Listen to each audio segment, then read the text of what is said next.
কাঁদতেছে, মহান আল্লাহ আমার গুনাহ মাফ করবেনি। যেই মাত্র নবীজি এমন কথা শুনলেন, আল্লাহ নবী বললেন, ওরে নাফরমান, যাও যাও, তুমি আমার দরবার থেকে বাহির হয়ে যাও। তোমার মতো নাফরমানকে আল্লাহ মাফ করবে না, কারণ তুমি সাধারণ গুনাহ করো নাই, তুমি তো মারাত্মক ধরনের অন্যায় করে ফেলেছো। তোমার মতো গুনাহগারকে আল্লাহ মাফ করবে না, যাও তুমি আমার কাছ থেকে চলে যাও। ওগো নবীজি, এখন আমি কোথায় যাব? আমি কার কাছে যাব? আল্লাহর নবী তাকে ফিরায় দিলেন। আল্লাহর নবী তার দরবার থেকে বিতাড়িত করে দিলেন। কয়েকদিন হয়ে গেল, ওই যুবক রাস্তার মধ্যে গিয়া সারা রাত সিজদা দেয় আর আল্লাহর কাছে বলে, ওগো গো, তোমার নাম না গফফার, তোমার নাম না রহমান, তোমার নাম না রহিম। আল্লাহ আমি তো গুনাহ করে ফেলেছি, আল্লাহ যদি আপনি আমাকে মাফ করেন তাহলে আল্লাহর নবীর কাছে ওহী পাঠাইয়া আমার ব্যাপারে আপনি আয়াত নাজিল করে দেন, আমার ব্যাপারে আল্লাহর নবীকে জানাইয়া দেন। আর যদি আমার গুনাহ আপনার কাছে মাফ না হয় তাহলে আগুন দিয়ে আমাকে জ্বালাইয়া দেন, আমাকে এই দুনিয়া থেকে নিয়ে যান। ওগো, আপনার নাম গফফার, আপনার নাম রহমান, আপনার রহমান রহিম নামের খাতিরে আল্লাহ তুমি আমাকে মাফ করে দাও।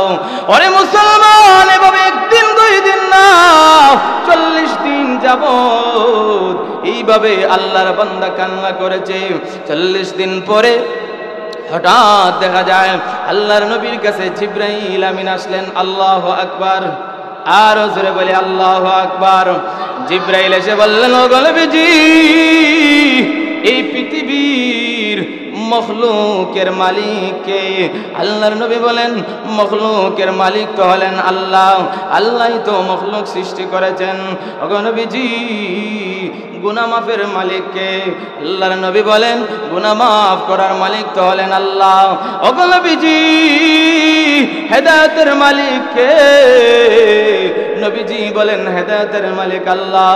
ওরে জিবরাইল, এমন কথা কেন বলো? এমন প্রশ্ন তো জিন্দেগিতে আমাকে করো নাই, এমন কথা আজকে কেন বলতেছো?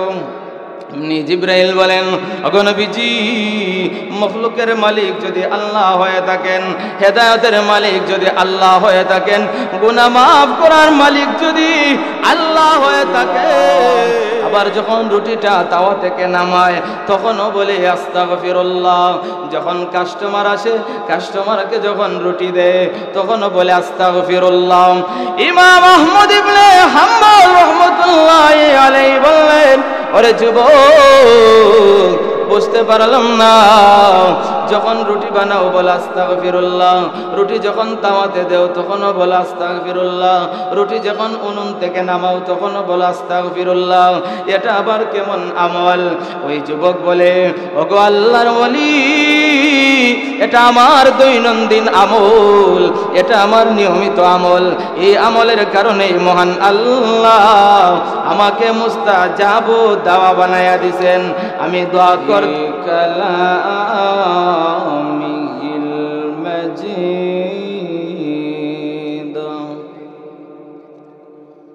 ওয়া ফি ফুরকানিল হামিদ। আউযু বিল্লাহি মিনাশ শাইতানির রাজিম।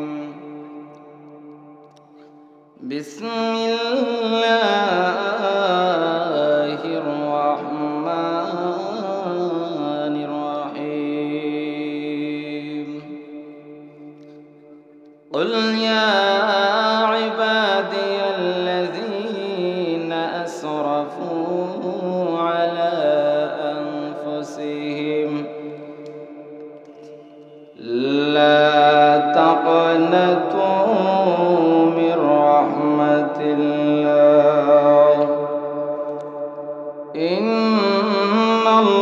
ইন্নাল্লাহা ইয়াগফিরুয যুনুবা জামিআ। ওয়া ক্বালা রাসূলুল্লাহি সাল্লাল্লাহু আলাইহি ওয়াসাল্লাম كل بني آدم خطاء وخير الخطائين التوابون. بارك الله لنا ولكم في القرآن العظيم ونفعنا وإياكم بالآيات والذكر الحكيم. সকলে মহব্বতে দরুদ শরীফ পড়ি সাল্লাল্লাহু আলা সাইয়্যিদিনা ওয়া মাওলানা মুহাম্মদ ওয়া আলা আলিহি ওয়া আসহাবিহি ওয়া সাল্লাম। জোরে জোরে সাল্লাল্লাহু আলা সাইয়্যিদিনা ওয়া মাওলানা মুহাম্মদ ওয়া আলা আলিহি ওয়া আসহাবিহি ওয়া সাল্লাম। বালাগাল উলা বিকামালিহি কাশাফাত দুজা বিজামালিহি حسنت جميع خصاله صلوا عليه وآله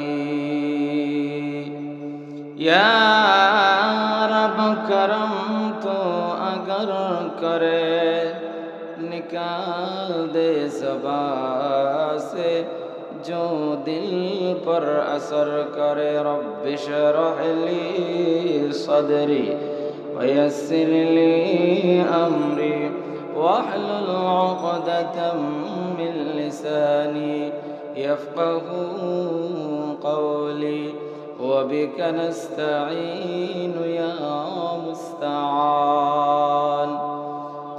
उल्फत में तेरे वैसन दंदान को तोरा, उल्फत में तेरे वैसन दंदान को तोरा।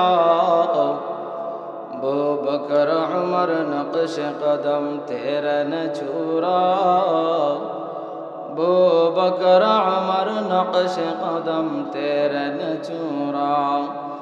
ऐ उश्शाक़ नबी वाक़िअ असरार मदीना, सुल्तान का सुल्तान है सुल्तान मदीना। सरकार का सरकार है सरकार मदीना। गुलजार का गुलजार है गुलजार मदीना। अल्लाह ने मकाई में एक काबा बनाया, उस काबा का काबा तेरी मरकद को बनाया, उस काबा का काबा तेरी मरकद को बनाया। हर साल में हाजी चले जा राही मदीना। सुल्तान का सुल्तान है सुल्तान मदीना। सरकार का सरकार है सरकार मदीना। गुलजार का गुलजार है गुलजार मदीना।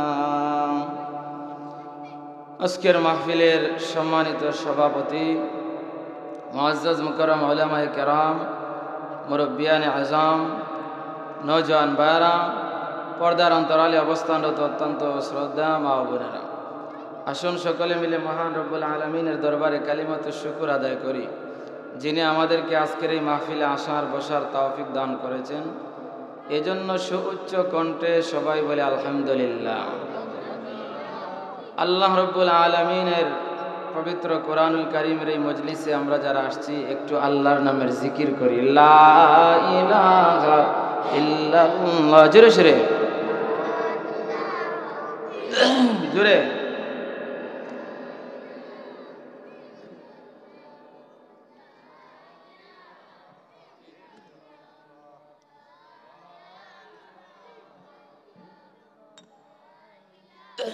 লা ইলাহা ইল্লাল্লাহ, লা ইলাহা ইল্লাল্লাহ, মুহাম্মাদুর মুহাম্মাদুর রাসূলুল্লাহ। দিল থেকে বলি সুবহানাল্লাহ। আকাশের দিকে একটা আঙ্গুল তুলে সবাই বলি আল্লাহু আকবার। আল্লাহু আকবার জোরে বলা সুন্নাত, বলি আল্লাহু আকবার। আল্লাহু আকবার জোরে বললে বেঈমান কাফের নাস্তিক মুরতাদদের কলিজায় কম্পন সৃষ্টি হয়, বলে আল্লাহু আকবার। আল্লাহু আকবার বললে পৃথিবীর যত পরাশক্তি বেঈমান কাফির নাস্তিক মুরতাদ এরা ভয় পায় মুসলমানদেরকে। কথা বলেন ঠিক কিনা? মুসলমানদের কোনো অস্ত্র নাই, মুসলমানদের গোলা বারুদের কোনো ব্যবস্থা নাই, কিন্তু মুসলমানদের অস্ত্র একটাই, নারায়ে তাকবীর আল্লাহু আকবার। কথা বলেন ঠিক কিনা? এই নারায়ে তাকবীরের স্লোগান দিয়ে মুসলমান যখন সামনের দিকে যাবে বেঈমান কাফিররা তখন পরাজিত হবে। কথা বলেন ঠিক কিনা? বর্তমান এই সময়ে মুসলমানদের সবচেয়ে বড় শত্রু হলো ইসকন। কথা বলেন ঠিক কিনা? এই ইসকন এরা জঙ্গি। এরা কয়েকদিন আগে আমাদের একজন মুসলিম ভাই অ্যাডভোকেট সাইফুল ইসলাম আলিফকে আদালত প্রাঙ্গণে নির্মমভাবে শহীদ করেছে। কথা বলেন ঠিক কিনা? মুসলমান, আমরা ওই হিন্দুদেরকে সরকার দেশ থেকে চলে যাওয়ার পর আমরা তাদেরকে পাহারা দিয়ে তাদেরকে আমরা হেফাজত করেছিলাম, আর আজকে তারা আমাদের মসজিদগুলোতে আক্রমণ করে, আমাদের মুসলমান ভাইদের উপর আক্রমণ করে, তারা আমাদের মাদ্রাসাগুলোর উপর আক্রমণ করে। আমরা স্পষ্ট জানিয়ে দিতে চাই, যদি আর কোনো আমাদের মুসলিম ভাইয়ের রক্ত নিয়ে চিনিমিনি খেলা হয়, যদি কোনো মসজিদের উপর আক্রমণ করা হয়, যদি কোনো মাদ্রাসার উপর আক্রমণ করা হয়, তাহলে বাংলাদেশের মুসলমান ঘরে বসে থাকবে না, তাদের দাঁত ভাঙ্গা জবাব দিবে। ঠিক কিনা? এই জমিন মুসলমানদের জমিন, এটা শায়েখে কাতিয়ার জমিন, এটা শায়েখে গাজীনগরীর জমিন, এই জমিন আউলিয়া উলিয়ার জমিন, এই বাংলাদেশ মুসলমানদের দেশ। এই দেশে হিন্দুরা থাকবে, অসুবিধা নাই, তবে ওই হিন্দু সম্প্রদায় যদি ইসকনের দালালি করতে আসে, ইসকনের পক্ষে যদি তারা কথা বলে, তাহলে তাদেরকে আমরা ছাড় দিব না। কথা বলেন ঠিক কিনা? মুসলমানরা যখন ঐক্যবদ্ধ হয়ে যাবে, মুসলমানরা যখন তারা রাজপথে নেমে যাবে, তখন বেঈমান কাফেররা মুসলমানের সাথে অতীতেও পারে নাই, বর্তমানেও পারবে না, ভবিষ্যতেও মুসলমানদের সাথে কেউ পারবে না। কথা বলেন ঠিক কিনা? এজন্য আমাদের ঐক্যবদ্ধ হতে হবে। কথা বলেন ঠিক কিনা? আমরা প্রস্তুত আছি তো ইনশাআল্লাহ? মুসলমান, আজকে আমাদের ইমানের অবস্থা কেমন? আমরা বেঈমান কাফেরদের মোকাবেলা করব, সেটা তো অনেক পরের বিষয়। আজকে এখানে মাহফিলের আয়োজন হলো, আজকে এখানে আমরা মাহফিলের মধ্যে আসলাম, কিন্তু এত সুন্দর আয়োজন আপনাদের এই এলাকায় আপনারা যারা আসছেন, এরাই কি পুরুষ নাকি বাড়িতে আরো আছে? কথা বলেন। তাহলে যারা বাড়িতে আছে আমরা মনে করব পুরুষ হয়ে থাকলে আপনারা বাড়িতে থাকার কথা না, কারণ পুরুষরা তো আজকে মাহফিলে আসবে। অতএব মা বোনদেরকে বলতে চাই, আপনারা তাদেরকে বাড়ি থেকে মসজিদে পাঠিয়ে দেন, মাহফিলে পাঠিয়ে দেন। আমাদের ইমানের এই অবস্থা যে আমরা যদি ঘর থেকে মাহফিল পর্যন্ত আসতে পারি না, তাহলে বেঈমান কাফেরদের মোকাবেলা করব কিভাবে? কথা বলেন ঠিক কিনা? মুসলমান, আজকের এই মাহফিল আগামীকাল থাকবে তো? কথা বলেন। আগামীকাল থাকবে না। এজন্য এত সুন্দর টাকা পয়সা খরচ করে, এত সুন্দর লাইটিং করে উলামায়ে কেরামদেরকে এনে মেহমান আনলেন, কিন্তু মেজবান নাই। তো মেহমান এসে দেখবেন মেজবান নাই, বলবেন এই এলাকার মানুষ মেহমানদারি জানে না, এটা এলাকারও অবমাননা হবে। কথা বলেন ঠিক কিনা? এজন্য এলাকার তো একটা সম্মান দেওয়ার দরকার আছে না নাই? আল্লাহ যেন সবাইকে আসার বসার তৌফিক দান করেন, সকলে বলে আমিন। মুআজ্জাদ হাজিরিন, আমি আপনাদের সামনে কালামুল্লাহ শরীফ থেকে একখানা আয়াত, নবীজির হাদিস থেকে ছোট্ট একখানা হাদিস তেলাওয়াত করেছি। আল্লাহ যদি তৌফিক দান করেন আপনাদের সামনে কিছু কথা বলার চেষ্টা করব। যতক্ষণ আলোচনা হবে আপনারা বসবেন নাকি আমাকে ছেড়ে চলে যাবেন? কে কে চলে যাবেন হাত তুলি? মাশাআল্লাহ, সবাই থাকবেন। তাহলে দুইটা হাত তুলি, বলেন আল্লাহ আমাদেরকে কবুল করেন, আজকের এই মাহফিলকে কবুল করেন, আমিন। আমার পানের ভাইরা, আমরা যারা আজকে এখানে আসছি আমরা সকলেই ইমানদার। জোরে বলেন কি দার? ইমানদার। এই ইমানদার যারা এই পৃথিবীতে আছে, ইমানদারদের মধ্যে কিছু ইমানদার রয়েছে যারা গুনার কাজ করে। আমরা এখানে যারা আছি সকলেই কম না কম কিছু না হলেও গুনাহ আছে। এমন কোনো মানুষ নাই যার কোনো গুনাহ নাই। আমাদের কারো না কারো, কারো কম কারো বেশি, কিন্তু গুনাহ আছে। এই যে আমাদের গুনাহ আছে, এই গুনাহ নিয়ে যদি আমরা কবরে যাই তাহলে আমাদের কবর হবে আমাদের জন্য সাপ বিচ্ছুর ঘর। আর যদি আমরা গুনাহমুক্ত অবস্থায় আমরা যদি এই দুনিয়া থেকে চলে যাইতে পারি তাহলে আল্লাহ তাআলা আমাদের জন্য কবরকে জান্নাতের বাগান বানায় দিবেন। জোরে বলেন সুবহানাল্লাহ। আমার পানের ভাইরা, এজন্য গুনাহগারদেরকে লক্ষ্য করে আল্লাহ রাব্বুল আলামিন কোরআনুল কারীমের মধ্যে বলেন, ইয়া আইয়ুহাল্লাযীনা আমানু তুবু ইলাল্লাহি তাওবাতান নাসুহা।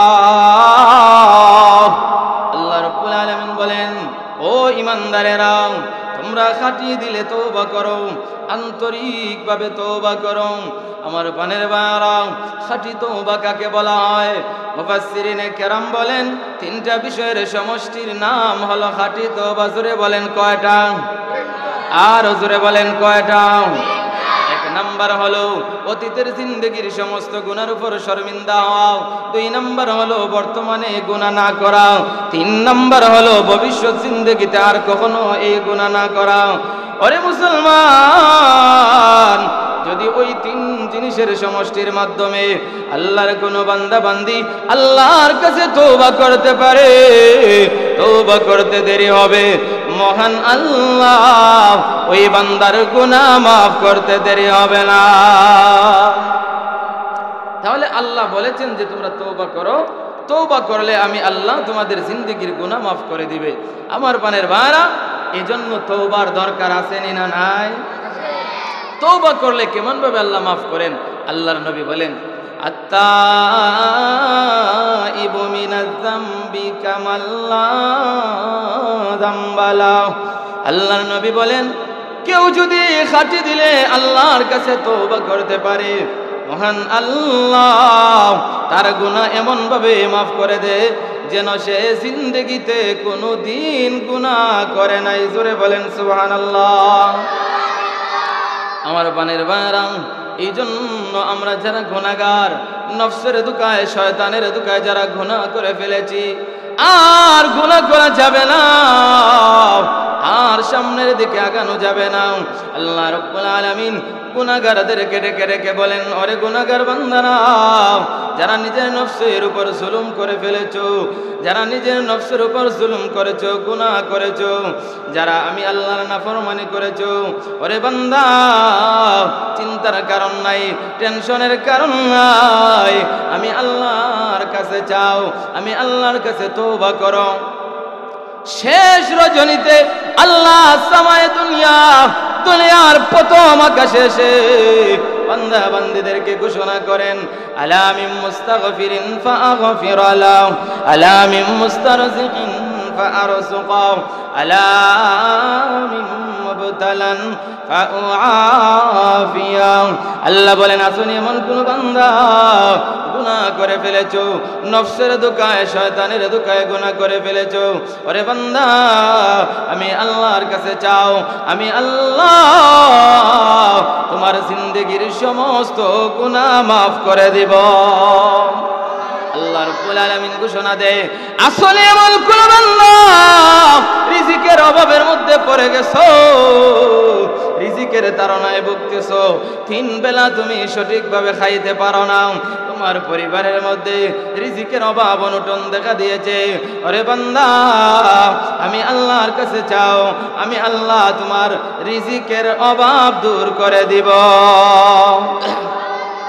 আল্লাহ রাব্বুল আলামিন ঘোষণা দেন, আসুন এমন কোন বান্দা মুসিবতের মধ্যে পড়ে গেছো, এমন কঠিন মুসিবত, যেই মুসিবতের মধ্যে তুমি পড়ে গেছো, তোমার টাকা পয়সাও কোনো কাজ আসে না, কোনো কর্মেই তুমি সামনের দিকে রাস্তা দেখো না। ওরে বান্দা, টেনশনের কারণ নাই, তুমি টেনশন করতে হবে না। শেষ রাত্রে আমি আল্লাহর কাছে চোখের 2 ফোঁটা পানি যদি ফেলতে পারো, আন্দারে তোমার চোখের পানি নাকের ডগায় আসার আগে আগে আমি আল্লাহ তোমার অভাব অনটনকে দূর করব, তোমার টেনশন, তোমার বিপদকে আমি আল্লাহ উদ্ধার করে দিব। আমার পানের ভাইরা, যত বড় গুনাহগারই হোক না কেন আল্লাহ রাব্বুল আলামিন ক্ষমা করবেন, এটা আল্লাহর ঘোষণা। লক্ষ্য করে দেখুন, হযরত ওমর রাদিয়াল্লাহু তাআলা একদিন রাস্তা দিয়ে যাইতেছেন। হযরত ওমর রাস্তা দিয়ে যাইতেছেন, এমনি লক্ষ্য করে দেখেন একজন যুবক রাস্তার মধ্যে হাউমাউ করে কান্না করে। হযরত ওমর বলেন, ওরে যুবক, এই জন্য তুমি কান্না করো, তোমার কান্নার কারণ কি? যুবক বলে, ওগো ওমর, আপনার কাছে বলতে পারবো না, আপনার কাছে আমার বলা সম্ভব হবে না, তবে আপনি যদি পারেন আমাকে আল্লাহর নবীর দরবারে নিয়ে যান, আল্লাহর নবীর কাছে আমি বলবো। আমার পানের ভাইরা, হযরত ওমর রাদিয়াল্লাহু তাআলা ওই যুবকটাকে নিয়ে আল্লাহর নবীর দরবারে চলে গেলেন। আল্লাহর নবীর কাছে গিয়ে বললেন, ইয়া রাসূলুল্লাহ, ইয়া হাবিবাল্লাহ, ওগো নবীজি, এই যুবকটা আপনার কাছে আসছে, কি যেন বলতে চায়। আল্লাহর নবী বললেন, ওরে যুবক, কি তুমি বলতে চাও?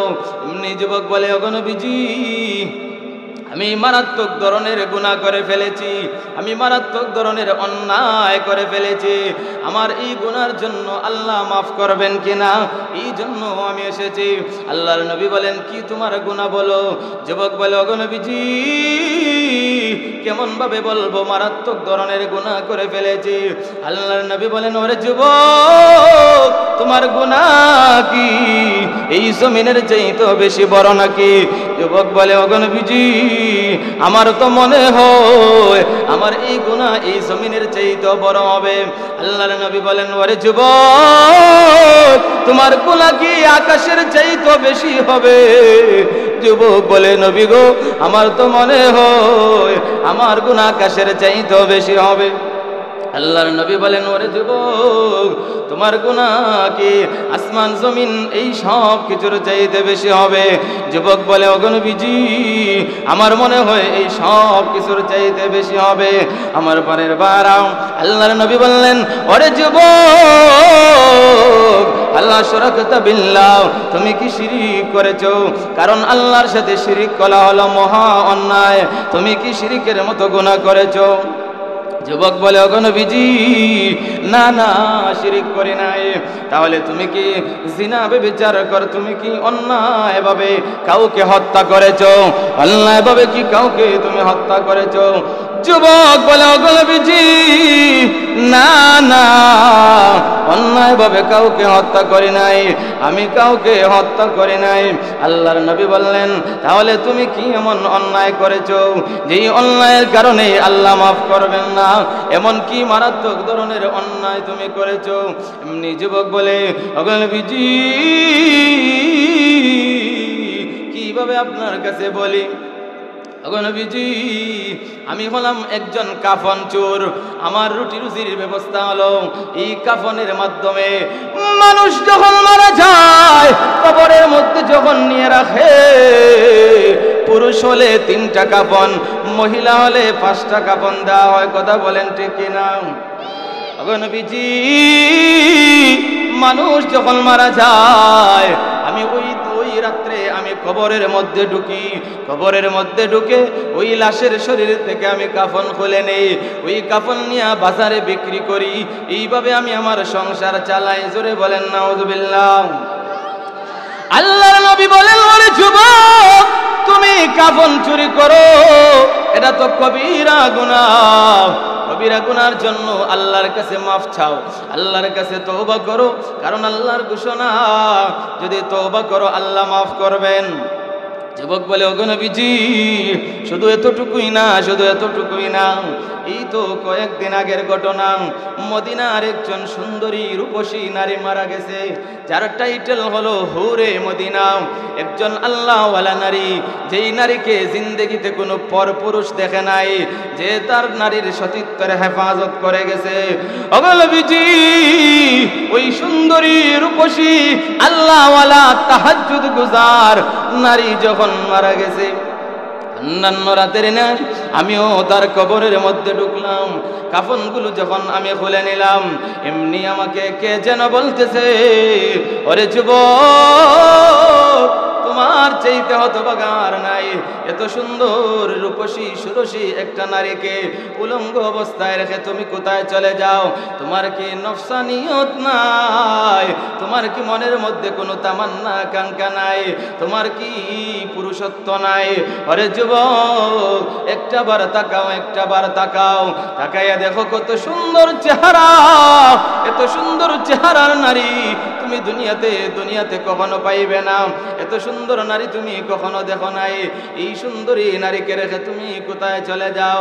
ওগো নবীজি এমনি আমি ওই নারীর দিকে আমার চোখ দিলাম, নারীর উলঙ্গ শরীরের দিকে যখন আমার চোখ পড়ল, এমনি আমি নিজেকে কন্ট্রোল করতে পারি নাই। নফসের ধোঁকায় পড়ে, শয়তানের ধোঁকায় পড়ে ওই মৃত মহিলার সাথে, মৃত যুবতীর সাথে আমি জিনা ব্যভিচার করে ফেললাম। জোরে বলেন নাউজুবিল্লাহ।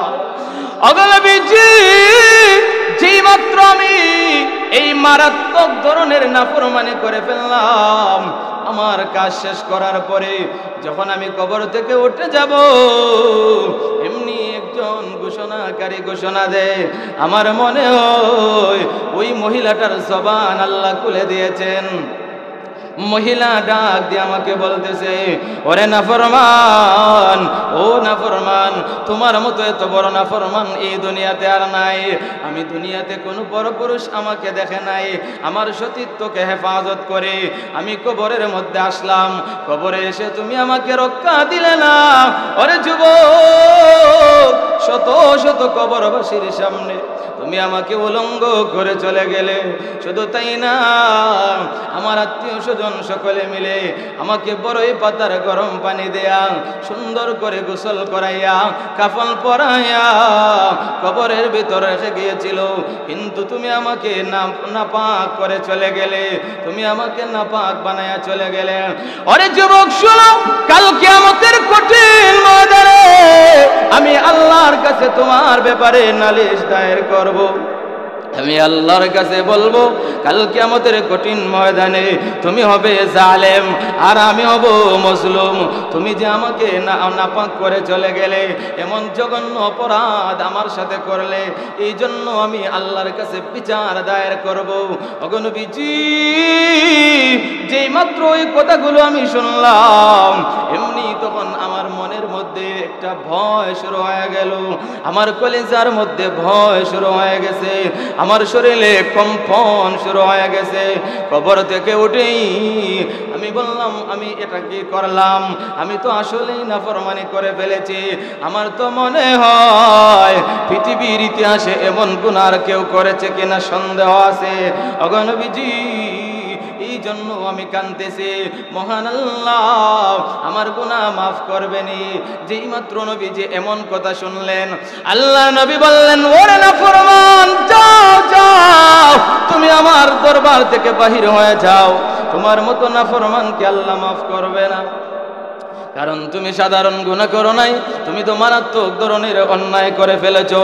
তোমার মতো গুনাহগারকে আল্লাহ মাফ করবে না, যাও তুমি আমার কাছ থেকে চলে যাও। ওগো নবীজি এখন আমি কোথায় যাব? আমি কার কাছে যাব? আল্লাহর নবী তাকে ফিরায় দিলেন, আল্লাহর নবী তার দরবার থেকে বিতাড়িত করে দিলেন। কয়েকদিন হয়ে গেল, ওই যুবক রাস্তার মধ্যে গিয়া সারা রাত সিজদা দেয় আর আল্লাহর কাছে বলে, ওগো গো, তোমার নাম না গফফার, তোমার নাম না রহমান, তোমার নাম না রহিম। আল্লাহ, আমি তো গুনাহ করে ফেলেছি, আল্লাহ যদি আপনি আমাকে মাফ করেন তাহলে আল্লাহর নবীর কাছে ওহী পাঠাইয়া আমার ব্যাপারে আপনি আয়াত নাজিল করে দেন, আমার ব্যাপারে আল্লাহর নবীকে জানাইয়া দেন। আর যদি আমার গুনাহ আপনার কাছে মাফ না হয় তাহলে আগুন দিয়ে আমাকে জ্বালাইয়া দেন, আমাকে এই দুনিয়া থেকে নিয়ে যান। ওগো, আপনার নাম গফফার, আপনার নাম রহমান, আপনার রহমান রহিম নামের খাতিরে আল্লাহ তুমি আমাকে মাফ করে দাও। ওরে মুসলমান, এভাবে একদিন দুই দিন না 40 দিন যাবত এইভাবে আল্লাহর বান্দা কান্না করেছে। 40 দিন পরে হঠাৎ দেখা যায় আল্লাহর নবীর কাছে জিবরাইল আমিন আসলেন। আল্লাহু আকবার, আর জোরে বলে আল্লাহু আকবার। জিবরাইল এসে বললেন, ও নবীজি, এই পৃথিবীর মখলুকের মালিক কে? আল্লাহর নবী বলেন, মখলুকের মালিক তো হলেন আল্লাহ, আল্লাহই তো মখলুক সৃষ্টি করেছেন। ও নবীজি, গুনাহ মাফের মালিক কে? আল্লাহর নবী বলেন, গুনাহ মাফ করার মালিক তো হলেন আল্লাহ। ও নবীজি, হেদায়েতের মালিক কে? নবীজি বলেন, হেদায়েতের মালিক আল্লাহ। ওরে জিবরাইল, এমন কথা কেন বলো? এমন প্রশ্ন তো জিন্দেগিতে আমাকে করো নাই, এমন কথা আজকে কেন বলতেছো? এমনি জিবরাইল বলেন, ওগো নবীজি, মখলুকের মালিক যদি আল্লাহ হয়ে থাকেন, হেদায়েতের মালিক যদি আল্লাহ হয়ে থাকেন, গুনাহ মাফ করার মালিক যদি আল্লাহ হয়ে থাকে, আবার যখন রুটিটা তাওয়া থেকে নামায় তখনও বলে আস্তাগফিরুল্লাহ। যখন কাস্টমার আসে, কাস্টমারকে যখন রুটি দেয় তখনও বলে আস্তাগফিরুল্লাহ। ইমাম আহমদ ইবনে হাম্বল রাহমাতুল্লাহি আলাইহি বললেন, ওরে যুবক, বুঝতে পারলাম না, যখন রুটি বানাও বলে আস্তাগফিরুল্লাহ, রুটি যখন তাওয়াতে দেও তখনও বলে আস্তাগফিরুল্লাহ, রুটি যখন উনুন থেকে নামাও তখনও বলে আস্তাগফিরুল্লাহ, এটা আবার কেমন আমল? ওই যুবক বলে, ওগো আল্লাহর ওলি, এটা আমার দৈনন্দিন আমল, এটা আমার নিয়মিত আমল। এই আমলের কারণে মহান আল্লাহ আমাকে মুস্তাজাব দাওয়া বানায়া দিছেন। আমি দোয়া করতে দেরি হয়, মহান আল্লাহ কবুল করতে দেরি হয় না। ওগো আল্লাহর ওলি, আমি আমার জিন্দেগিতে যত দোয়া করেছি সকল দোয়া কবুল হয়েছে, কিন্তু একটা দোয়া এখনো কবুল হয় নাই। ইমাম আহমদ ইবনে হাম্বল আরো আশ্চর্য হয়ে গেলেন, কি এমন একটা দোয়া যেই দোয়াটা এখনো কবুল হয় নাই? ওরে যুবক, বলো তো কোন দোয়াটা তোমার এখনো কবুল হয় নাই? আহমদ ইবনে হাম্বল যখন যুবককে বললেন, তোমার কোন দোয়া কবুল হয় নাই বলো। এবার যুবক বলে, ওগো আল্লাহর ওলি, শুনেছি এই জামানায় সবচাইতে বড় আলেম, সবচাইতে বড় মুহাদ্দিস হলেন ইমাম আহমদ ইবনে হাম্বল রহমতুল্লাহি আলাইহি। আমি আল্লাহর কাছে দোয়া করেছি, আল্লাহ যেন আমাকে আহমদ ইবনে হাম্বলকে না দেখাইয়া আল্লাহ যেন আমার মওত না দে। ইমাম আহমদ ইবনে হাম্বলকে আমি এখনো দেখি নাই, শুধুমাত্র এই দোয়াটা আমার কবুল হয় নাই। ইমাম আহমদ ইবনে হাম্বল চোখের পানি ছেড়ে দিয়েছেন, যুবকটাকে জড়াইয়া ধরছেন, যুবকের কপালে চুমু খাইলেন আর বললেন, ওরে যুবক, ইমাম আহমদ ইবনে হাম্বলের কাছে তোমার যাওয়া লাগবে না, মহান আল্লাহ তোমার এই দোয়াটাও কবুল করে তোমার কাছে ইমাম আহমদ ইবনে হাম্বলকে পাঠাইয়া দিয়েছে। আমি হলাম সেই আহমদ ইবনে হাম্বল। আল্লাহর ওলি গো, তাহলে আমার এই দোয়াটাও এখন কবুল হয়ে গেল। ওরে যুবক ভাই, সাধারণ একজন রুটি বিক্রেতা, বড় কোনো আলেম না, মসজিদের ইমাম সাহেব না, মুয়াজ্জিন সাহেব না, হাজী সাহেব না, বড় ধরনের কোনো বুজুর্গ না, একজন রুটি বিক্রেতা রুটি বানায়। কিন্তু এই ইস্তেগফারের আমলের কারণে মহান আল্লাহ ওই যুবককে আল্লাহর ওলি বানাইয়া দিয়েছে। এই জন্য ইস্তেগফারের এই আমল, এটা আমাদের দৈনন্দিন করতে হবে। আর ইস্তেগফারের অনেক প্রকার আছে। সবচেয়ে বড় ইস্তেগফার যেটা সাইয়্যিদুল ইস্তেগফার। এই সাইয়্যিদুল ইস্তেগফারের ফজিলত আগে বলি। কেউ যদি সাইয়্যিদুল ইস্তেগফার পড়ে, যদি রাত্রের বেলা পড়ে, ওই রাত্রে যদি মারা যায়, তাহলে আল্লাহ তাআলা তাকে জান্নাত দান করবেন। যদি দিনের বেলা পড়ে, ওই দিনে যদি মারা যায়, তাহলে আল্লাহ তাআলা সে মরতে দেরি হবে, জান্নাতে যাইতে দেরি হবে না। এই ইস্তেগফারটা হলো আল্লাহুম্মা আনতা রাব্বি লা ইলাহা ইল্লা আনতা খালাকতানি ওয়া আনা আবদুকা ওয়া আনা আলা আহদিকা ওয়া ওয়া'দিকা মাসতাতা'তু আউযু বিকা মিন শাররি মা সানা'তু আবু লাকা বিনি'মাতিকা আলাইয়া ওয়া আবু লাকা বিযামবি ফাগফির লি ফাইন্নাহু লা ইয়াগফিরুয যুনুবা ইল্লা আনতা। এটা হলো সাইয়্যিদুল ইস্তেগফার। এত লম্বা আমরা যদি এই ইস্তেগফার না পারি, কমপক্ষে আস্তাগফিরুল্লাহ এটা তো আমরা পারবো। সবাই বলেন আস্তাগফিরুল্লাহ, আস্তাগফিরুল্লাহ, আস্তাগফিরুল্লাহ, ইন্নাল্লাহা গফুরুর রহিম। ওরে মুসলমান, এই ইস্তেগফার পড়তে ওযু লাগবে না। যদি আপনি গোসলের পবিত্রতা যদি আপনার থাকে, আর যদি আপনি ওযু না থাকা সত্ত্বেও হাঁটতে বসতে এই ইস্তেগফার করেন, জমিনে কাজ করতেছেন ইস্তেগফার, মুখে মুখে ইস্তেগফার করেন, সব সময় যদি আপনি ইস্তেগফার করেন, আল্লাহর যে বান্দা ইস্তেগফারের আমল করবে, মহান আল্লাহ তাকে তার কুদরতি ভাবে গুনাহ থেকে হেফাজত রাখবে। এজন্য গুনাহ থেকে হেফাজত থাকতে হলে ইস্তেগফার করতে হবে। ইস্তেগফার যদি কেউ করে, তাহলে আল্লাহ তাকে গুনাহ থেকে বিরত রাখবেন। এজন্য ইস্তেগফারের প্রয়োজন আছে না নাই? আমার বোনের ভাইরা, তাহলে আমরা যারা গুনাহগার, আমরা যুবক বলেন, বৃদ্ধ বলেন, আর যারাই বলেন, আমরা অবশ্যই অবশ্যই গুনাহ করেছি। তাহলে এই শুধু ওয়াজ শুনলে হবে না। আজকে ওয়াজের আয়োজন হলো, শুনলাম, একদিকে এক কানে ঢুকলো আর একদিকে বের হয়ে গেল। এই ওয়াজ যদি আমরা কিয়ামত পর্যন্ত শুনি, এমন ওয়াজে কোনো কাজ হবে না। আর আজকের এই মাহফিল থেকে যদি আমরা তওবার করার নিয়তে শেষ পর্যন্ত বসতে পারি, আর যদি আমরা তওবা করতে পারি, ইনশাআল্লাহ আজকের এই মাহফিল আমাদের নাজাতের জরিয়া হবে। কথা বলেন ঠিক কিনা? আমার বোনের ভাইরা, তো আমি বলতেছিলাম, এই যে গুনাহগার আবার দুই ধরনের। এক ধরনের গুনাহগার হলো ইমানদার গুনাহগার। এরা নামাজ পড়ে না, রোজা রাখে না, হজ করে না, যাকাত দেয় না, হারাম খায়, সুদ খায়, ঘুষ খায়, জিনা ব্যভিচার করে। এমন গুনাহগার ইমানদারের মধ্যে আছে না নাই? বর্তমানে তো ঘুষের বাজার গরম, সুদের বাজার গরম। কথা বলেন ঠিক কিনা? এখন শুধু সুদ। আর আরেক প্রকারের গুনাহগার হলো বেঈমান গুনাহগার, যারা হলো কাফের। এদের গুনার জন্য আগে ইসলাম গ্রহণ করতে হবে, এরপরে তওবা করতে হবে। কারণ আল্লাহর নবী বলেন, ইন্নাল ইসলামা ইয়াহদিমু মা কানা ক্বাবলা। ইসলাম তার অতীতের জিন্দেগির সব গুনাহ মাফ করে দেয়। কেউ যদি ইসলাম গ্রহণ করে, ইসলাম গ্রহণ করার কারণে তার জিন্দেগির সমস্ত গুনাহ আল্লাহ মাফ করে দেন। জোরে বলেন সুবহানাল্লাহ। তো জিকির করেন লা ইলাহা ইল্লাল্লাহ, জোরে সুরে।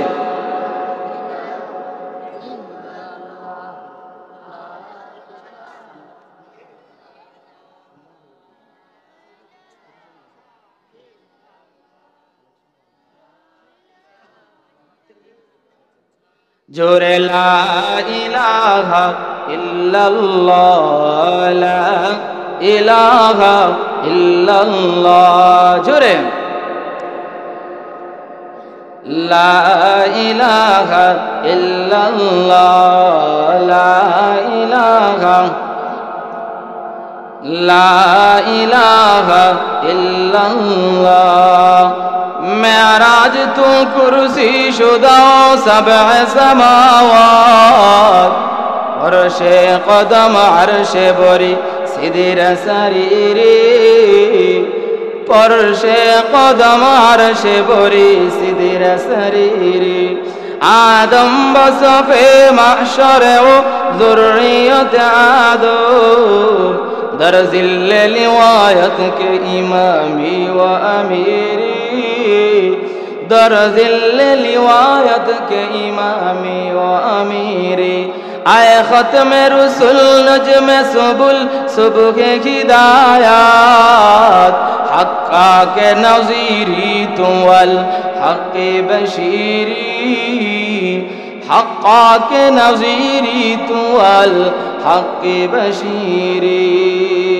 اے امت تو فخر بود کہ جملہ جہاں جن کی تجلی سے اجالا، ذرے بولے اللہ আকবার।